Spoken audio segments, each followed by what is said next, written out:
Assalamualaikum warahmatullahi wabarakatuh. Saya di sini Yunus Fiansa ingin mempresentasikan elektrostatistics. 1. Hukum Coulomb. Besarnya gaya tarik menarik atau tolak menolak antara dua muatan listrik sebanding dengan besar muatan masing-masing dan berbanding terbalik dengan kuadrat jaraknya. Hukum Coulomb ditemukan oleh ahli fisika asal Prancis yang bernama Charles Augustin de Coulomb. Coulomb melakukan penelitian mengenai gaya yang ditimbulkan oleh dua benda yang diberikan muatan listrik yang dipisahkan oleh jarak tertentu. Hukum Coulomb pada dasarnya menyatakan bahwa interaksi muatan listrik yang sejenis akan tolak-menolak, sedangkan muatan yang berlainan jenis akan tarik-menarik. Secara matematis dirumuskan seperti F sama dengan K/Q1 Q2 per R2. F sama dengan gaya Coulomb dalam kurung N. K sama dengan konstanta Coulomb dalam kurung Nm2 atau C2. Q1 sama dengan bermuatan listrik 1 dalam kurung C. Q2 bermuatan listrik 2 dalam kurung C. Dan R sama dengan jarak antara kedua muatan listrik. Dari persamaan hukum Coulomb tersebut dapat disimpulkan bahwa nilai konstanta Coulomb K akan bergantung pada satuan yang dipilih. Di samping itu, satuan SI muatan adalah Coulomb dalam kurung C, dan konstanta Coulomb K dalam sistem SI memiliki satuan. Semakin jauh jarak antara muatan mengakibatkan gaya listrik atau gaya Coulomb semakin kecil. Begitu pula sebaliknya, semakin dekat jarak antara muatan mengakibatkan gaya listrik atau gaya Coulomb semakin besar. Medan 2. Medan listrik. Medan listrik adalah daerah di sekitar benda bermuatan listrik. Apabila suatu benda bermuatan listrik berada di daerah tersebut, maka akan mendapatkan gaya listrik. Medan listrik merupakan efek yang ditimbulkan oleh adanya muatan listrik dalam kurung elektron, ion, atau proton pada ruangan yang ada di sekitarnya. Medan listrik termasuk dalam medan vektor. Arah medan listrik dinyatakan sama dengan arah gaya yang dialami benda muatan. Kuat medan listrik. Besar medan listrik dari sebuah benda bermuatan listrik dinamakan kuat medan listrik.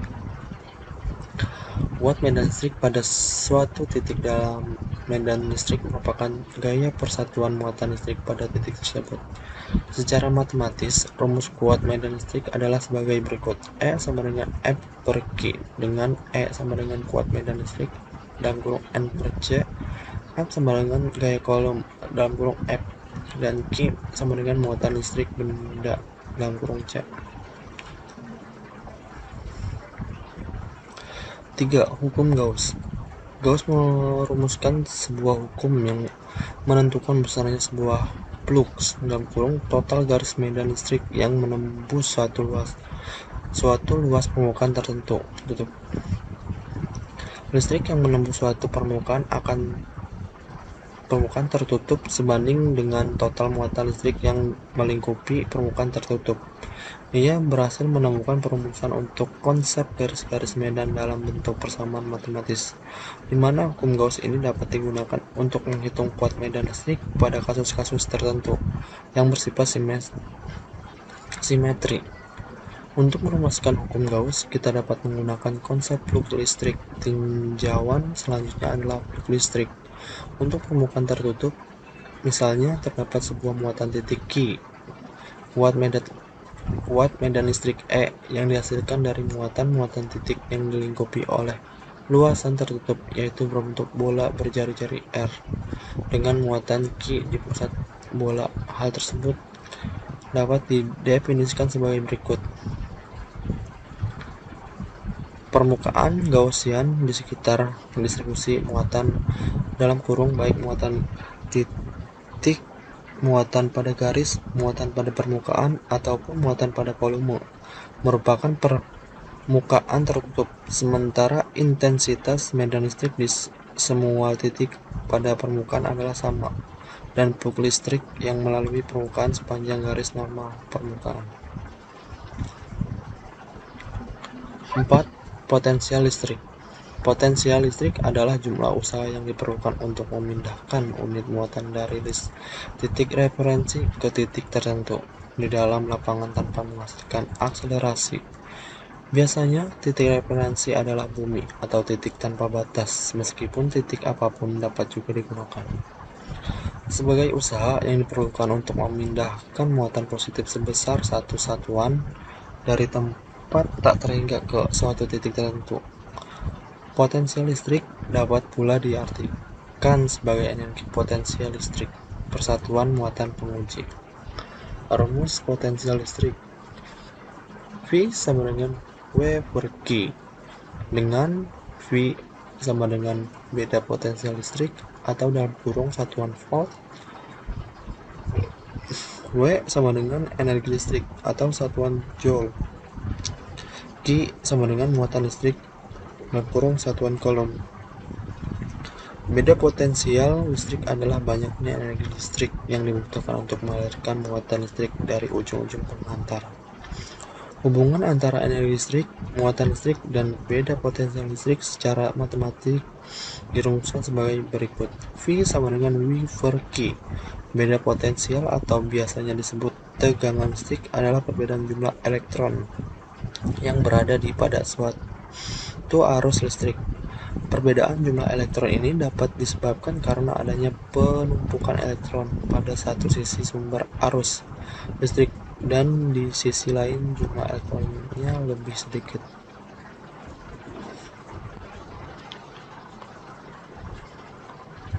5. Kapasitor. Kapasitor adalah sebuah benda yang dapat menyimpan muatan listrik.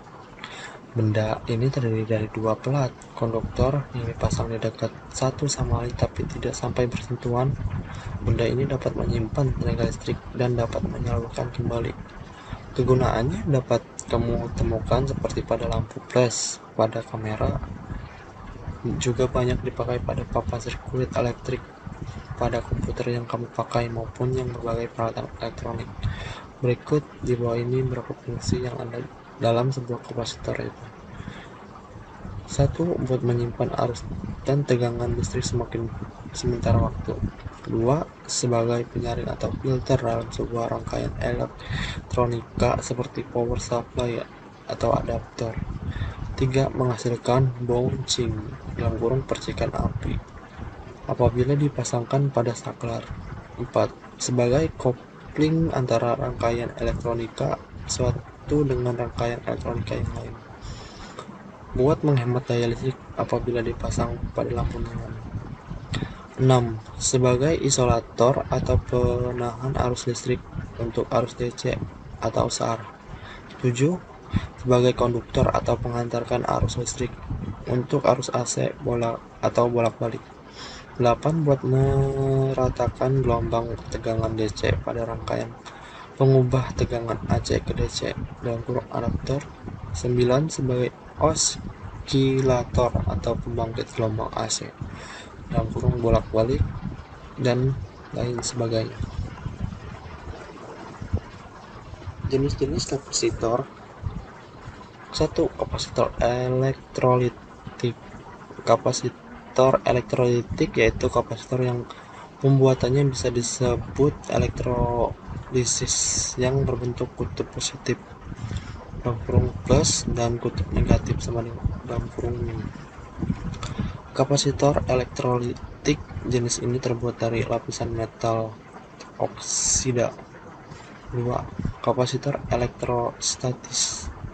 Kapasitor elektrostatis yaitu kapasitor yang terbuat dari bahan keramik, film, dan mika, tapi bahan yang paling banyak dipakai adalah dari bahan keramik dan mika karena lebih murah dan mudah didapatkan. Kapasitor ini merupakan kapasitor jenis non-polar. 3. Kapasitor elektrokimia. Kapasitor elektrokimia yaitu kapasitor yang terbuat dari bahan atau larutan kimia.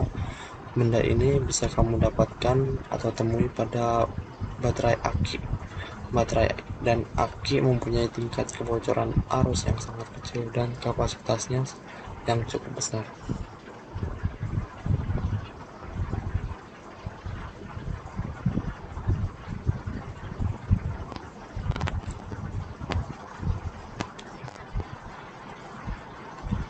Rumus kapasitor. C sama dengan Q per V. C sama dengan kapasitas kondensator dalam farad. Q sama dengan jumlah muatan listrik dalam volume, dan V tegangan listrik dalam volt. Rumus kapasitor rangkaian paralel. C total sama dengan C1 plus C2 plus C3. Rumus kapasitor rangkaian seri. 1 per C total sama dengan 1 per C1 tambah 1 per C2 tambah 1 per C3. 6. Arus listrik searah.